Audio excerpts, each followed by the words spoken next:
Buenos días, estimados alumnos.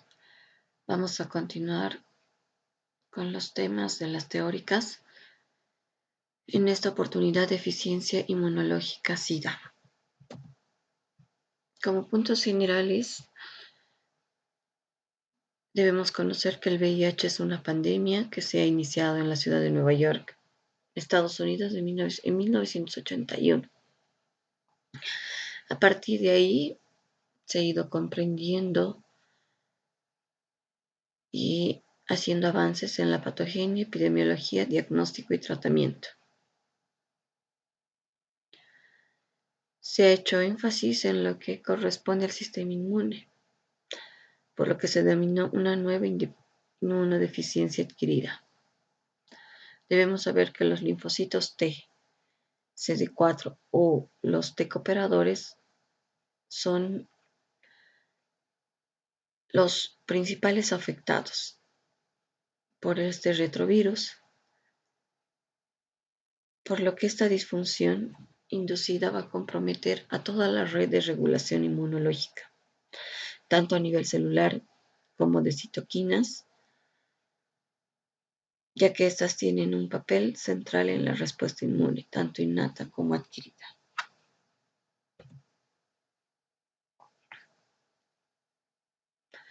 Se ha comprobado que en estos pacientes la linfopenia de linfocitos T cooperadores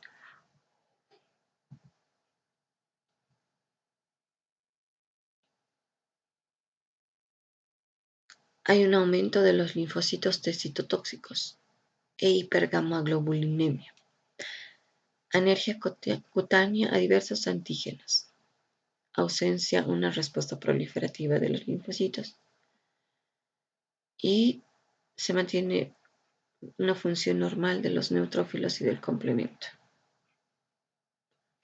También se va a presentar las enfermedades oportunistas.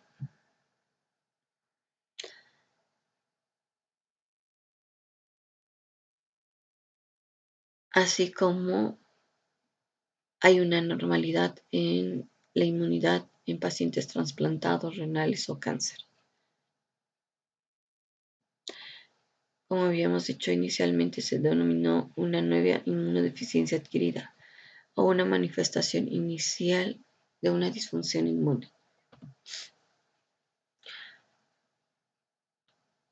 En lo que corresponde a la etiología y la transmisión, ¿quién es el agente causal del SIDA? Es causado por la infección de los retrovirus humanos, VIH-1 o VIH-2. El VIH-1 es la causa más común en todo el mundo, que se va a transmitir por contacto sexual, transfusión de sangre o productos sanguíneos contaminados, mediante intercambio de agujas y jeringas contaminadas entre los usuarios de drogas inyectables, durante el parto o en la etapa perinatal madre a hijo o a través de la leche materna. También existe riesgo laboral de infección para los trabajadores en salud y el personal de laboratorio que trabaja con muestras infectadas por el VIH. Y va a ser generalmente debido a lesiones causadas por instrumentos afilados contaminados. Ahora, este riesgo de transmisión del VIH de un trabajador de la salud infectado a sus pacientes a través de procedimientos invasivos es extremadamente bajo.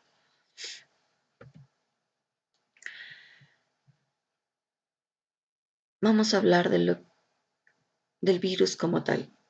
El VIH es un agente etiológico del SIDA, como ya habíamos dicho. Pertenece a la familia de los Relatividae.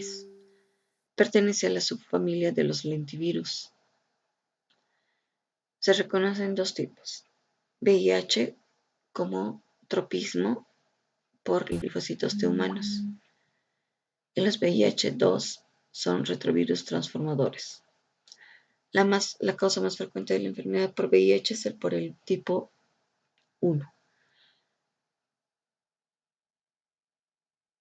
Se cree que el VIH tipo 1 provenga de los chimpancés, gorilas o ambos, y que el VIH-2 provenga de mangabeyes. ¿Cuál es la morfología del VIH? Va a estar cubierta por proteínas, las GP120 y las GP41. El ciclo de replicación se determina de la siguiente manera. El VIH es un ARN virus cuya característica esencial es la transcripción inversa de su ARN genómico a ADN.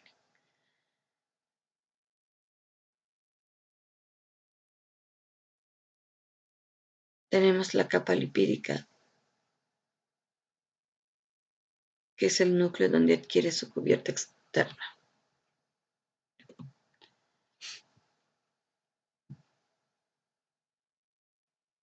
Podemos ver, ¿no?, la envoltura, las proteínas GP120 y GP41.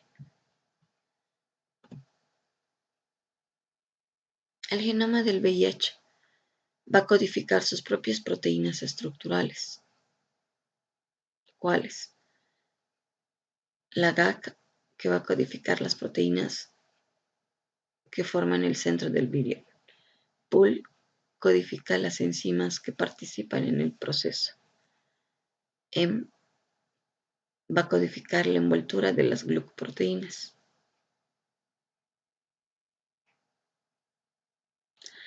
Y el VIH tipo 2 carece del gen BPU y BPX. La heterogeneidad molecular del VIH. Existen 4 tipos de VIH. Tipo 1. M mayor es el mayor causante de casi todas las infecciones. La mayor parte de las infecciones son causadas por un subtipo C. La diversidad provee mayor resistencia a los fármacos antirretrovirales y también son un obstáculo formidable para el desarrollo de la vacuna. Aquí podemos evidenciar el ciclo vital del VIH.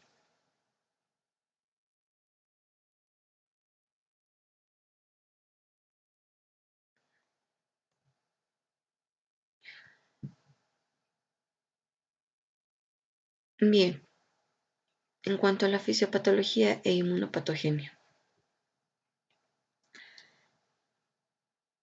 ¿Cuál es la característica principal del SIDA? Es una inmunodeficiencia secundaria, debido a la deficiencia progresiva, tanto cuantitativa como cualitativa, en el subgrupo de linfocitos T, conocidos como cooperadores o inductores.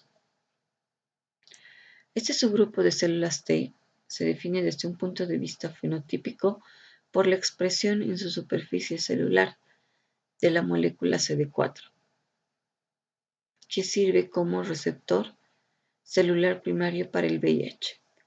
Para que el VIH-1 penetre en las células es necesario que exista un correceptor además del CD4. Los dos principales correceptores para el VIH son los receptores de quimiosinas CCR5 y CXCR4. Las principales células que detectan el VIH son los linfocitos TCD4 y los monocitos CD4, pero prácticamente cualquier célula que exprese a la molécula CD4 y algunos de los correceptores pueden infectarse por VIH. Sin embargo, la multiplicación del virus no es eficiente en estas variedades celulares.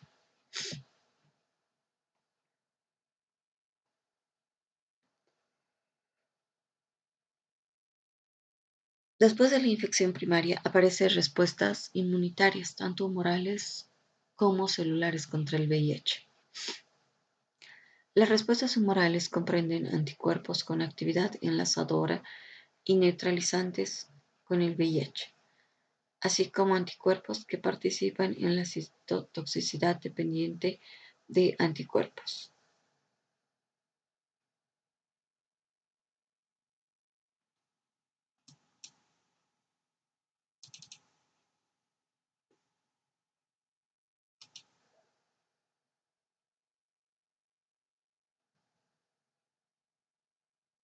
Entonces, ampliando un poco lo que corresponde a la respuesta humoral, la infección por el VIH induce una intensa respuesta de anticuerpos frente a prácticamente todas las proteínas reguladoras y estructurales del VIH. Se ha descrito no solo la síntesis de anticuerpos frente a la envoltura, sino también frente a proteínas de la matriz, de la nucleocápside viral y proteínas reguladoras del virus. Algunos de estos anticuerpos, especialmente los dirigidos frente al GP41 y frente a determinados dominios del GP120, tienen capacidad neutralizante in vitro y en experimentos de inmunoterapia adoptiva in vivo. Sin embargo, la producción de anticuerpos con capacidad neutralizante es escasa y muy rápidamente se observa un escape viral a estos. Por otra parte, en los modelos de inmunización desarrollados hasta el momento no se obtienen niveles elevados de anticuerpos neutralizantes y su presencia no se asocia con protección de forma sistémica. Probablemente se deba a que las partes expuestas y las más inmunógenas de la proteína GP160 son regiones altamente variables que inducen la síntesis de anticuerpos frente a lo que el escape viral es sencillo mediante la mutación de los epítopos reconocidos. Por el contrario, los epítopos de interacción con los receptores CD4 y CXCR4, CCR5, que están mucho más conservados y que en teoría inducirían anticuerpos neutralizantes de amplio espectro, van a estar ocultos en la estructura nativa del GP120, con un dominio de interacción con los CD4 o solo se exponen cuando la proteína se despliega por la unión a CD4. Esta hipótesis se ve confirmada por los trabajos de estructura sobre la interacción GP160-CD4 que muestran que solo tras el desplegamiento de la GP160 se expone el dominio que interactúa con los receptores de quimiosinas. La caracterización de estos anticuerpos excepcionales ha permitido definir sus dianas. Dos de ellos, 2F5 y 4E10, van dirigidos frente a la región externa del GP41. Otra serie de anticuerpos de los que la región B3 que se encuentra relativamente bien conservados dentro del mismo subtipo. Probablemente los dos más interesantes son del anticuerpo B12 y el 2G12. El primero va dirigido frente al dominio de la interacción con CD4 en la GP120 y neutraliza un amplio espectro de virus pertenecientes a los distintos subtipos del VIH. La cristalización de este anticuerpo ha permitido definir en él mismo una cadena anormalmente larga en el dominio CDH3 que genera una estructura de dedo que le permite entrar en el hueco formado por la GP120 que va a conformar el dominio de la unión CD4.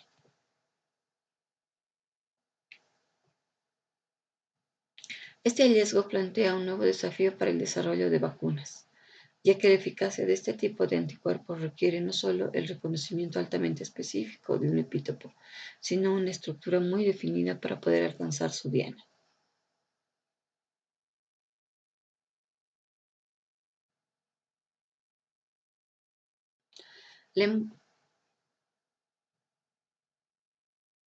La recubierta del VIH está fuertemente glucosilada y la formación de estructuras complejas de azúcares que recubren su superficie, denominados escudos glucano, dificulta el acceso de anticuerpos dirigidos frente a la recubierta.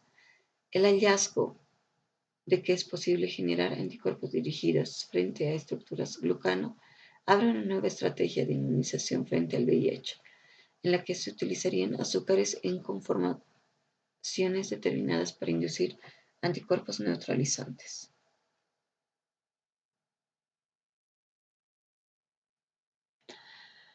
Sin embargo, en estos últimos años se ha identificado un grupo de pacientes con infección crónica que presentan anticuerpos neutralizantes de amplio espectro. En estos pacientes denominados neutralizantes de élite, tienen en su suero anticuerpos que neutralizan con alta eficacia un espectro amplio de variantes virales, en ocasiones subtipo de VIH, diferentes de los que se encuentran infectados.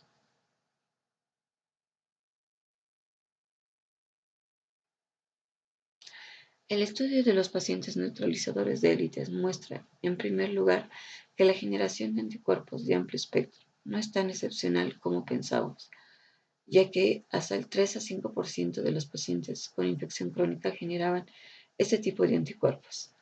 En segundo lugar, la capacidad neutralizante de estos sueros es debida a un limitado número de anticuerpos dirigidos frente a una diana, más que a un amplio espectro de anticuerpos frente a múltiples dianas.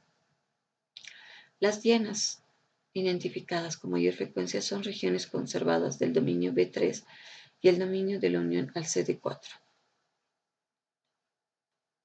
En concreto, se han identificado dos anticuerpos dirigidos frente al dominio de interacción con CD4, denominadas BRCO1, BRO2, que neutralizan más del 90% de los aislados del VIH, lo que demuestra que la generación de este tipo de anticuerpos es posible en el sistema inmunitario humano.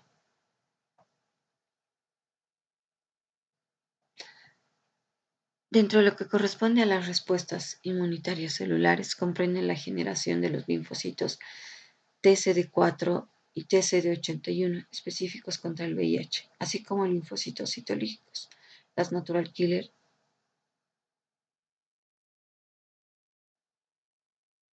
y mononucleares que median la citotoxicidad celular dependiente de anticuerpos. Para ampliar un poco más este tipo de respuesta celular,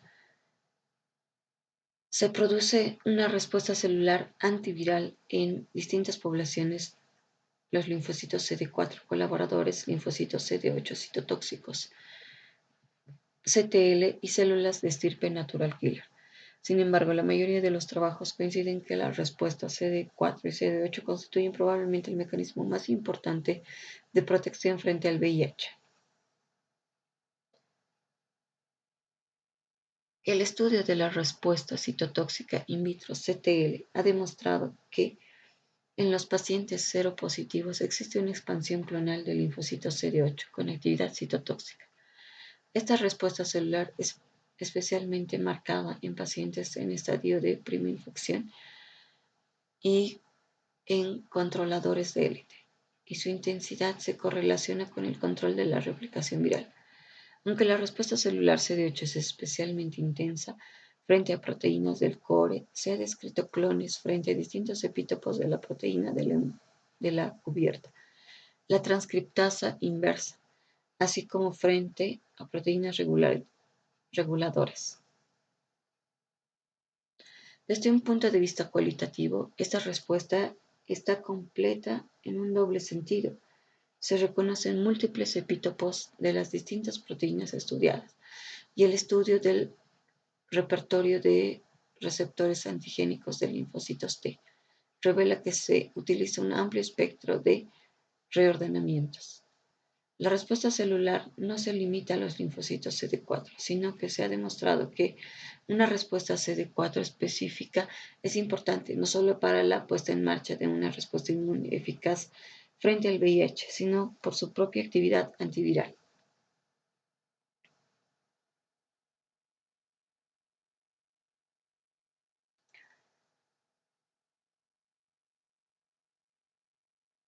Dentro de lo que son los factores solubles, existen numerosos factores solubles que son activos frente a la infección por el VIH. Los virus en general y el VIH en concreto son sensibles a la inhibición por completo.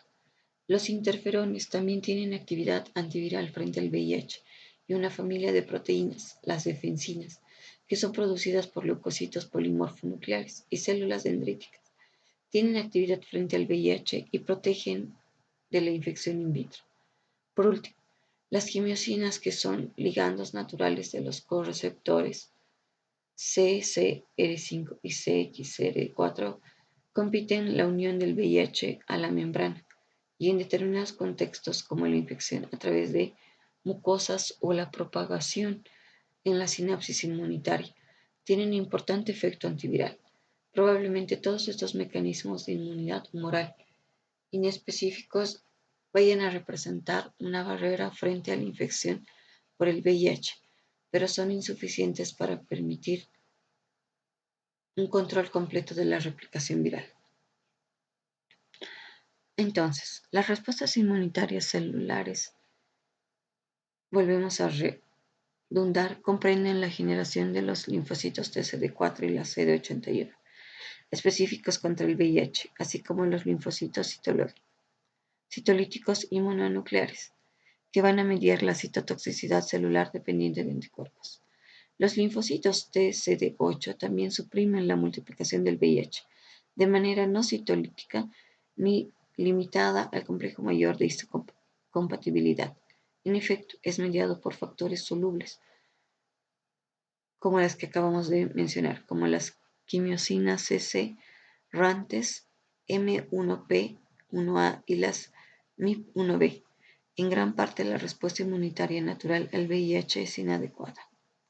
Los anticuerpos neutralizantes, que tienen una reacción extensa contra el VIH, no se generan con facilidad en los individuos infectados y no se ha informado la erradicación del virus por medio de respuestas inmunitarias naturales.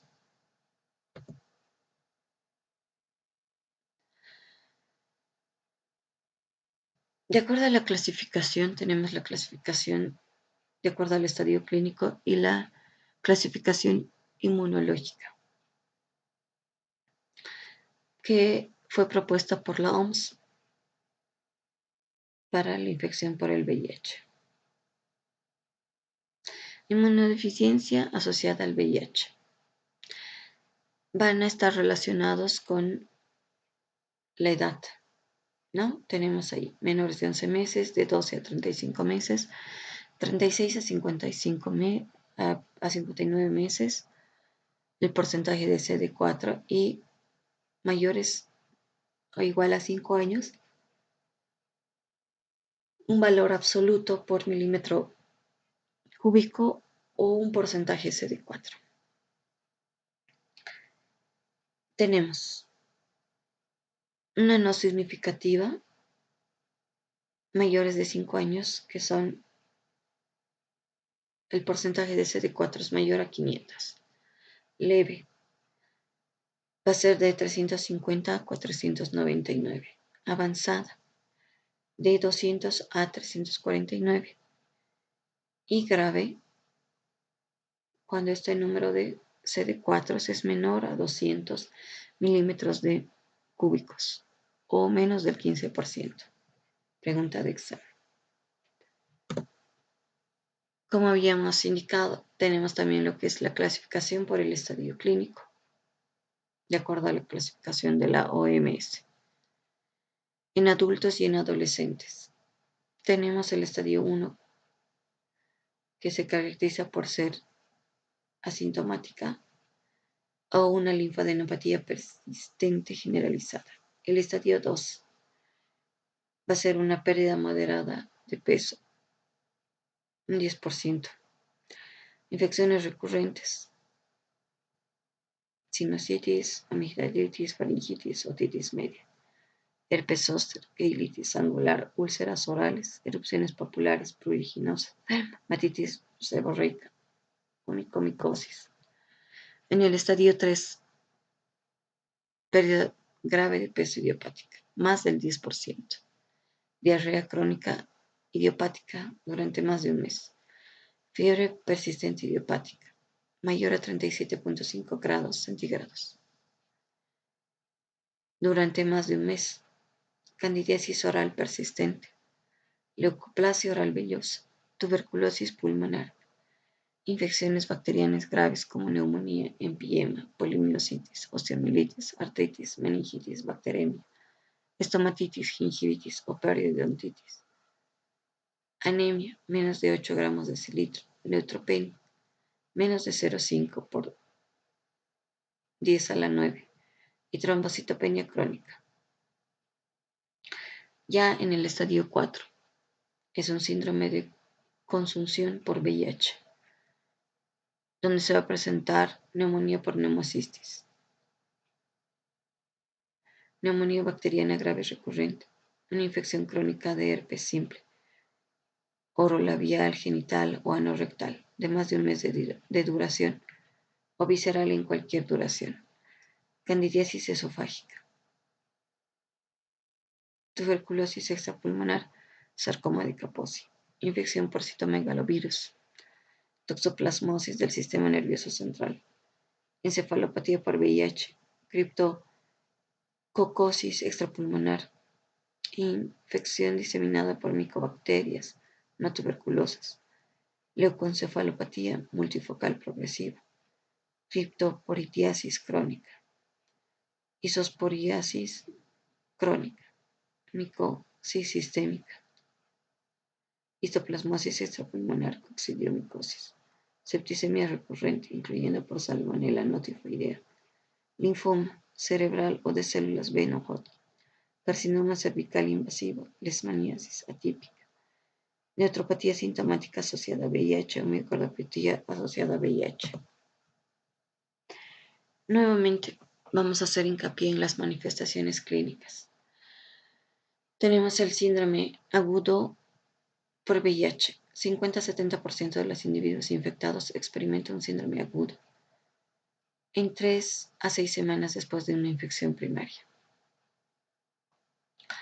Las características clínicas son múltiples, dura entre 1 a 2 semanas y desaparece espontáneamente cuando se forma una respuesta inmunitaria contra el VIH y la carga vírica disminuye. En este momento, la mayoría de los pacientes inicia una fase de latencia clínica, aunque algunos padecen un deterioro inmunitario y clínico rápidamente progresivo.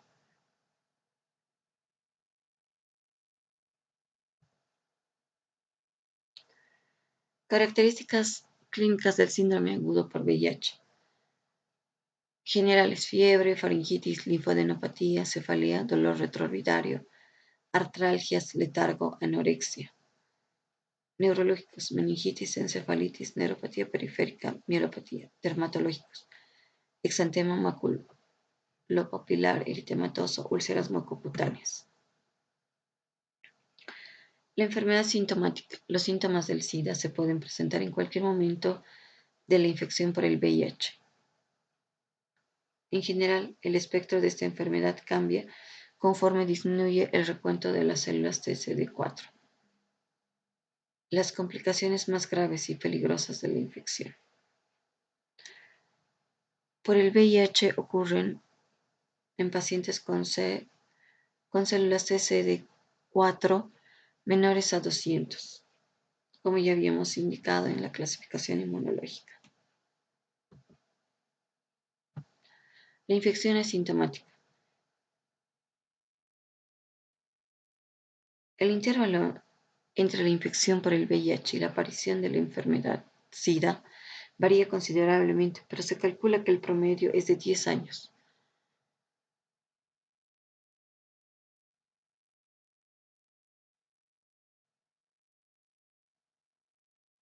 En las personas que reciben y las que no reciben tratamiento. El SIDA, con multiplicación vírica activa, avanza durante este periodo asintomático y el recuento de células TCD4 desciende. La velocidad con la que avanza la enfermedad es directamente proporcional a la concentración plasmática de RNA del VIH. Un paciente con una concentración elevada de RNA avanza con mayor rapidez en relación al que tiene una concentración reducida. Entonces, dentro de lo que son los síndromes clínicos que ya hemos mencionado en la fase sintomática de la infección por el VIH, hay linfadenopatía persistente, que persiste durante más de 3 meses, sin otra explicación que la infección por el VIH. Los síntomas generales, ¿no? Fiebre que persiste durante más de un mes, adelgazamiento involuntario mayor al 10%. Y diarrea por más de un mes, sin causa evidente. Los trastornos neurológicos, encefalopatía. Otras complicaciones neurológicas son infecciones oportunistas, linfoma primario del sistema nervioso central, sarcoma de Kaposi, meningitis aséptica, mielopatía, neuropatía periférica y miopatía. Infecciones secundarias. La infección oportunista más frecuente es la de Pneumocystis jirovecii, que ocurre en un 80% de los pacientes que no recibe tratamiento durante la enfermedad. Otros microorganismos patógenos frecuentes son el citomegalovirus, Candida albicans, M. avio, intracelulares, Mycobacterium tuberculosis, Cryptococcus neoformans, Toxoplasma gondii, virus del herpes simple, diarrea por Cryptosporidium o Isospora bailey, bacterias patógenas, especialmente en casos pediátricos. Neoplasias secundarias, como el sarcoma de Kaposi cutáneo y visceral, evolucionan más fulminante que en los pacientes sin el VIH. Neoplasias del tejido linfoide, linfomas cerebrales, de células B, médula ósea, aparato digestivo. Otras enfermedades. En los pacientes infectados con el VIH se observa una gran variedad de síndromes específicos para diversos órganos, ya sea como manifestaciones primarias de la infección por el VIH o como complicaciones al tratamiento. El diagnóstico. ¿Cómo podemos llegar al diagnóstico de la infección?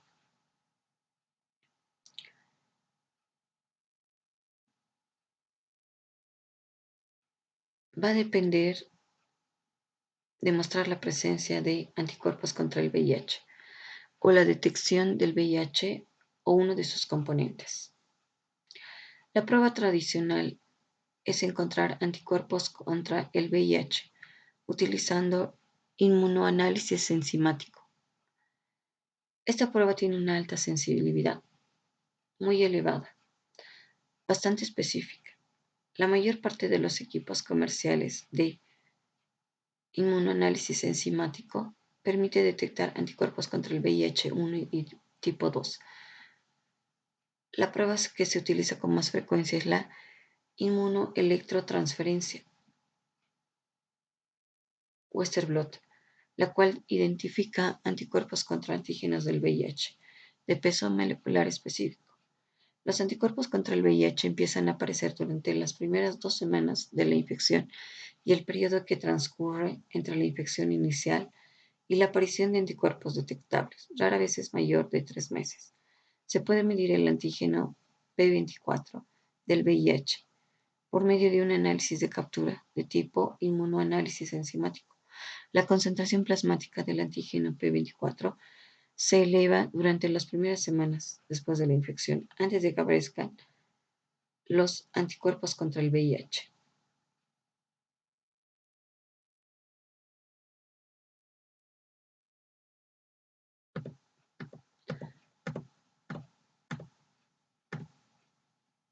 En el tratamiento antirretrovírico, la base del tratamiento médico de la infección por VIH es el tratamiento con antirretrovirales muy activos, el TARP o HART. Un componente importante para prolongar la vida y mejorar la calidad de vida en pacientes con VIH es suprimir la multiplicación vírica. Sin embargo, aún no se conocen las respuestas de numerosas interrogantes sobre el tratamiento del SIDA. Una de ellas es el momento en el que se debe iniciar el tratamiento. ¿Cuál es el mejor esquema? ¿Cuándo se debe cambiar el régimen? ¿Y cuáles son los fármacos que deben modificar cuando se hace cambio? Estos medicamentos pertenecen a alguna de 4 categorías principales. Los que inhiben la transcriptasa inversa vírica, los que inhiben a la proteasa vírica, los que inhiben la penetración vírica y los que inhiben a la integrasa vírica. Pregunta de examen. Al utilizar estos fármacos se debe tomar en consideración numerosas interacciones farmacológicas. Uno de los problemas principales encontrados con el empleo de los esquemas de TARP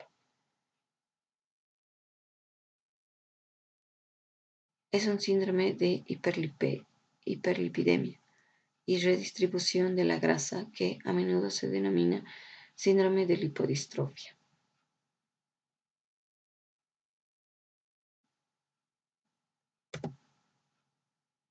Gracias por su atención.